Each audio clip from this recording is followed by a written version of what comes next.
شروع اللہ کا نام لے کر جو بڑا مہربان نہایت رحم والا ہے۔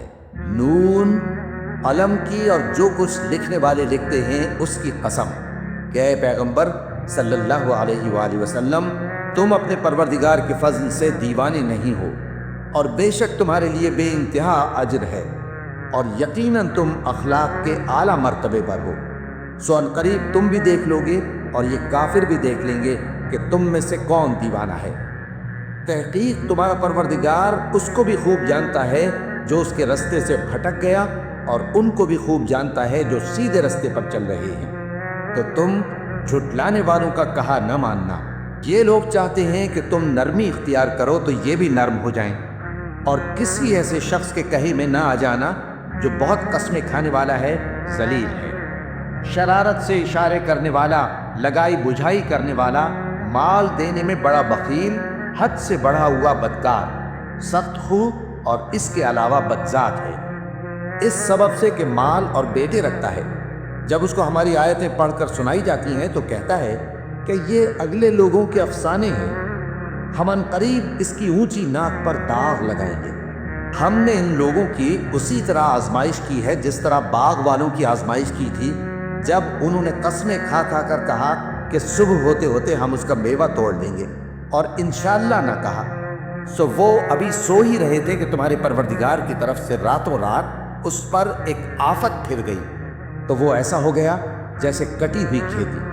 پھر جب صبح ہوئی تو وہ لوگ ایک دوسرے کو پکارنے لگے کہ اگر تم کو کاٹنا ہے تو اپنی کھیتی پر سویرے ہی جا پہنچو۔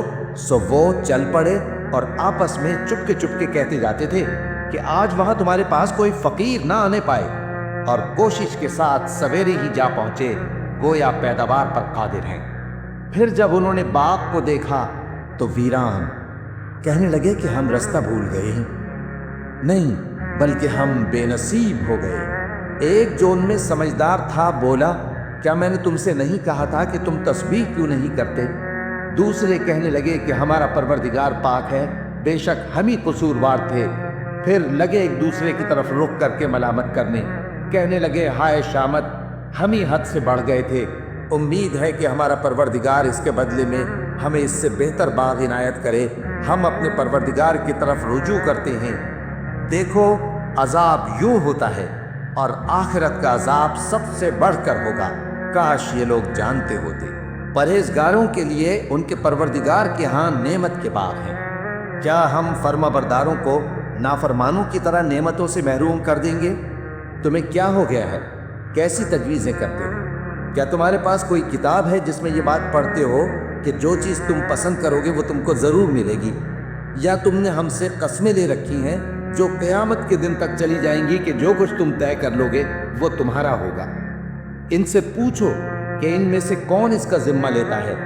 کیا اس قول میں ان کے کچھ شریک ہیں؟ اگر یہ سچے ہیں تو اپنے شریکوں کو لے آئیں۔ جس دن پنڈلی سے کپڑا اٹھا دیا جائے گا اور کفار سجدے کے لیے بلائے جائیں گے، پھر وہ سجدہ نہ کر سکیں گے، ان کی آنکھیں جھکی ہوئی ہوں گی اور ان پر ذلت چھا رہی ہوگی، حالانکہ پہلے اس وقت سجدے کے لیے بلائے جاتے تھے جبکہ وہ صحیح و سالم تھے۔ سو مجھ کو اس کلام کے جھٹلانے والوں سے سمجھ لینے دو۔ ہم ان کو آہستہ آہستہ ایسے طریق سے پکڑیں گے کہ ان کو خبر بھی نہ ہوگی، اور میں ان کو مہلت دیے جاتا ہوں، میرا داؤں بڑا مضبوط ہے۔